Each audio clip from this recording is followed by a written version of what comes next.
नमस्कार, आपके साथ मैं हूं मीनाक्षी रजत और आप देख रहे हैं चार का चक्रव्यूह। सवाल ये कि क्या अमेरिका के घातक हथियार चीन के शक्तिशाली हथियारों के सामने खिलौना साबित हो रहे हैं? ऐसा हम इसलिए कह रहे हैं क्योंकि अभी हम आपके सामने जिन दो फाइटर जेट्स के बारे में बताने जा रहे हैं वो इस बात का प्रमाण है कि अमेरिकी फाइटर जेट्स चीन के लड़ाकू विमानों के सामने पूरी तरीके से अपंग हो गए हैं। दरअसल ये दोनों जेट्स चीन का J-20 माइटी ड्रैगन और अमेरिका का F-22 रैप्टर फाइटर जेट्स हैं। इनका प्रोडक्शन भले ही अमेरिका ने बंद कर दिया है, लेकिन खबर यह आई है कि F-22 रैप्टर को फिलीपींस में तैनात कर दिया गया है। अब इसको लेकर के जो सबसे बड़ा सवाल उठ रहा है उस पर हम आए, लेकिन उसके पहले इन दोनों जेट्स की खामियां और उपलब्धियां क्या क्या है एक नजर उस पर डाल लेते हैं। सबसे पहले मैं आपको बताती हूँ अमेरिका के F-22 रैप्टर के बारे में। F-22 रैप्टर दुनिया का पहला 5th जनरेशन फाइटर जेट है। F-22 को उड़ाने से कहीं ज्यादा मुश्किल उसे संभाल कर रखना होता है। इसकी सतह पर लगा रडार अवशोषक पदार्थ यानी कि RAF बहुत संवेदनशील होता है और इसे हर उड़ान के बाद मरम्मत की आवश्यकता पड़ती है। 90 के दशक में डिजाइन होने की वजह से लिमिटेड ऑपरेशनल रेंज है, सीमित हथियार क्षमता है और अधिकतम 8 मिसाइलें ये ले जा सकता है और बड़े पैमाने पर होने वाले वॉर में फेल हो सकता है। अमेरिका ने 2011 में ही इसका उत्पादन बंद कर दिया था।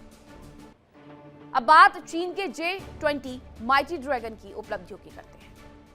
विशाल रेंज और परिचालन क्षमता के बारे में सबसे पहले जानिए। J-20 की सबसे बड़ी ताकत उसकी दूरी तय करने की क्षमता है। इसका बड़ा आकार F-22 और F-35 की तुलना में ये काफी बड़ा है। यह अधिक ईंधन ले जा सकता है और बिना रिफ्यूलिंग लंबी दूरी तय करने में सक्षम है। आधुनिक इंजन शुरुआत में J-20 में रूसी इंजन थे, अब नए चीन का स्वदेशी WS-15 इंजन इसमें लगाया जा रहा है।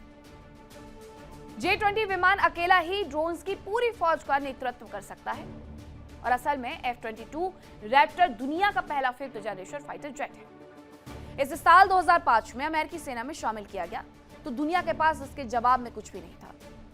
इसकी स्टील्थ तकनीक और सुपर मैन्यूवरेबिलिटी ने इसे अजेय बना दिया। हालांकि अनअपग्रेड तकनीक की वजह से अमेरिका ने इसकी सप्लाई को बंद कर दिया।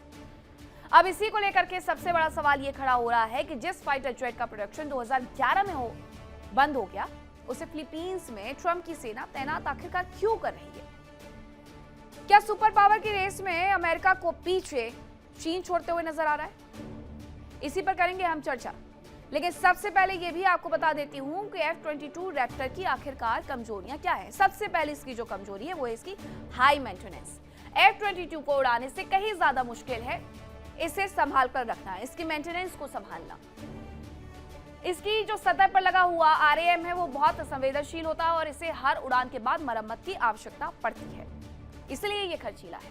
90 के दशक में डिजाइन होने की वजह से ये लिमिटेड ऑपरेशनल रेंज है, इसमें मॉडिफिकेशन नहीं हुए। सीमित हथियार क्षमता है, अधिकतर 8 मिसाइलें ले जा सकता है, यानी इतनी कैपेसिटी भी तो नहीं है कि इसे उड़ा करके इसका खर्चा भी उठाया जा सके। बड़े पैमाने पर होने वाले वॉर में ये पूरी तरीके से फेल हो सकता है, ऐसा माना जाता है, क्योंकि सिर्फ 8 मिसाइल से लेकर के जाएगा तो इसलिए भी मुश्किलें हो सकती है कि सिर्फ 8 मिसाइलों से आखिरकार दुश्मनों को क्या ही सबक सिखाया जा सकता है। अब सवाल ये कि क्या सुपर पावर की रेस में अमेरिका को पीछे चीन की तरफ से छोड़ा जा रहा है? इसी पर करेंगे चर्चा की शुरुआत। कौन कौन से मेहमान मेरे साथ जुड़ रहे हैं आपका परिचय करवाती हूँ। मेरे साथ जुड़ रहे हैं मेजर जनरल राजन कोचर, रक्षा विशेषज्ञ, विंग कमांडर आलोक सहाय, रक्षा विशेषज्ञ, विंग कमांडर आशीष सहाय, रक्षा विशेषज्ञ, डॉक्टर अजिताभ सिंह, विदेश मामलों के जानकार हैं। तो विंग कमांडर आशीष सहाय जी, आपने देख लिया होगा कि दोनों का कंपैरिजन आखिरकार क्या है। 2005 में एक प्रोडक्शन शुरू हुआ, 2011 में वो बंद हो जाता है, बावजूद उसको फिलीपींस में ले जाकर के तैनात कर दिया गया है।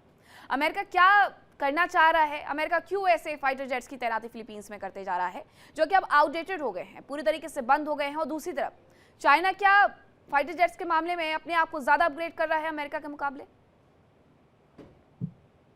मीनाक्षी, आउटडेटेड बोलना F-22 को थोड़ा जल्दी है। ये अगले 10-15 सालों तक मेरे ख्याल एक्टिव सर्विस में रहेंगे, बहुत देशों के पास है। और J-20 से इसका बैक टू बैक अगर आप कंपेयर करेंगे तो कुछ मामलों में ये अभी भी सुपीरियर है, जिसमें सबसे जो मॉडर्न एज की रिक्वायरमेंट एक स्टेल्थ फैक्टर है कि कितना ये अपने को रेडार क्रॉस सेक्शन कम कर सकता है। इनके पेंट्स काफी हाई क्वालिटी के होते हैं, तो उसमें स्टेल्थ में ये J-20 से बेटर माना जाता है। इसकी capture on radar is much laser. America क्यों डिप्लॉय कर रहा है, जो हम लोग 2 दिन से बात कर रहे हैं, साउथ चाइनीज एक्सपेंशनिस्ट थेरीज, उनको काउंटर करने के लिए को कॉन्स्टेंटली कुछ ना कुछ इस तरह की एक्टिविटीज, अभी उन्होंने लास्ट वीक एक मेजर एक्सरसाइज की है मल्टीनेशनल्स के साथ, जिसमें ऐसी ऐसी नेशंस को बुलाया जो पहले नहीं आते थे साउथ चाइना सी में इस तरह की एक्सरसाइज करने में।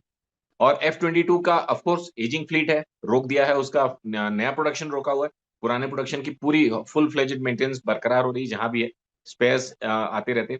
ये इसी कैटेगरी को अपग्रेड करते जा रहे हैं, F-35 तक पहुंच गए। तो इसलिए शायद इनके पास एक्सेस होगा, क्योंकि इनको डिसाइड करना है कि F-35 दें या F-22 दें, कोई एक स्पेशल फ्लीट एक जगह रखने से जितनी टाइप की फ्लीट फैलाएंगे उतनी मेंटेनेंस फिलॉसफीज कॉम्प्लिकेट हो जाती है, फिर अलग अलग टाइप को मेंटेन करो, तो एक पूरी फ्लीट को प्रोबेबली लाने की कोशिश कर रहे हैं। अब वो J-20 से कितना लड़ पाएंगे, तो फिर हम सिर्फ J-20 क्यों सोच रहे हैं, चाइना के पास तो वहां पे सारा उनका पूरा बराज है, वी आर फेसिंग चाइना, तो सिर्फ 1 to 1 कंपेयर करना भी फेयर नहीं होगा। लेकिन अगर हमें करना ही है फॉर एकेडमिक पर्पस, तो पेलोड में F-22 के सामने J-20 आर सुपीरियर, उनके पेलोड ज्यादा होते हैं।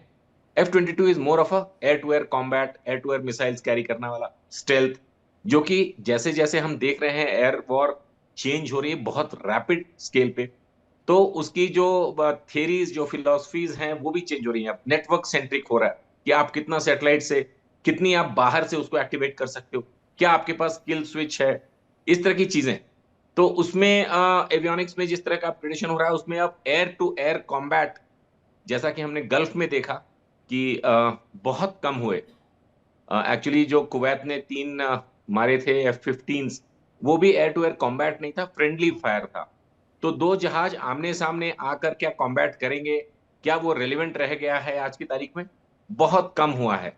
अब लॉन्ग डिस्टेंस आपके पास एम्युनिशंस हैं, आप बिना जहाज को, सामने वाले जहाज को रेडार पे कैप्चर करके फायर कर सकते हो, फेस टू फेस नहीं आना है, तो वो सुपीरियरिटी लेकर हम करेंगे क्या? तो इस मुद्दे के लिए डेफिनेटली J-20 को हम बेटर मानेंगे। जी मीनाक्षी, आप कुछ कह रही हैं? लेकिन J-20 को लेकर के ये कहा जाता है कि ये रडार को चकवा दे सकता है। ऐसे में आलोक साय जी, क्या ये बेटर हो सकता है F-22 के मुकाबले? हालांकि बेटरमेंट के लिए कई सारी ऐसी चीजें सुझाई गई हैं कि F-22 का एक तो उसका मेंटेनेंस बहुत ज्यादा खर्चीला है, सिर्फ 8 मिसाइल लेकर के जा सकता है, और J-20 नए तरीके का है, नए तरीके से बनाया गया है। नहीं मीनाक्षी जी, मैं बताऊं, दोनों जहाजों में थोड़ा सा अंतर है।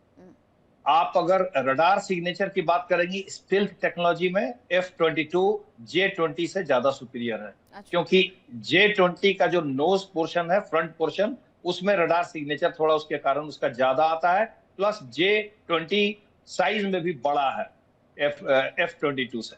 दूसरी बात की वेक्टरिंग थ्रस्ट जो है, जो शार्प मैन्यूवर और थ्रस्ट क्रिएट करके जो मैन्यूवर किए जाते हैं, उसमें F-22 सुपीरियर है। हाँ। आप ये बात समझिए, F-22 जो है वो air dominance and global warfare को ध्यान में रख करके कंटेस्टेड एयर स्पेस में घुस करके वहां डोमिनेट करने के लिए डिजाइन किया गया था, जबकि J-20 जो है वो विद इन अपने फ्रेंडली एयर स्पेस में एनिमी इंटरसेप्शंस को रोकने और उसको फर्स्ट स्पॉट एंड किल को ध्यान में रख करके किया गया था। इसलिए J-20 जो है वो ताइवान और साउथ चाइना सी में अगर कॉन्फ्लिक्ट होता है, तो अपने एयर स्पेस में, अपने close to their own coast, वो शायद मैच कर पाएगा, क्योंकि उसमें एक ही चीज सुपीरियर है F-22 से, वो है उसके सेंसर्स और लॉन्ग डिस्टेंस से स्पॉट एंड किल करने की जो कैपेबिलिटी है,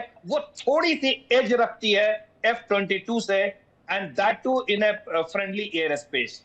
तो सिर्फ इस मामले में वो थोड़ा सुपीरियर है, अदरवाइज F-22 हर मामले में J-20 से सुपीरियर है। देखिए इंडिया डेली 24/7 अब आपकी स्मार्ट टीवी पर। इंडिया डेली मौजूद है सभी डिजिटल प्लेटफॉर्म पर लाइव और लगातार। इंडिया डेली 24/7 हर दिन राष्ट्र को समर्पित।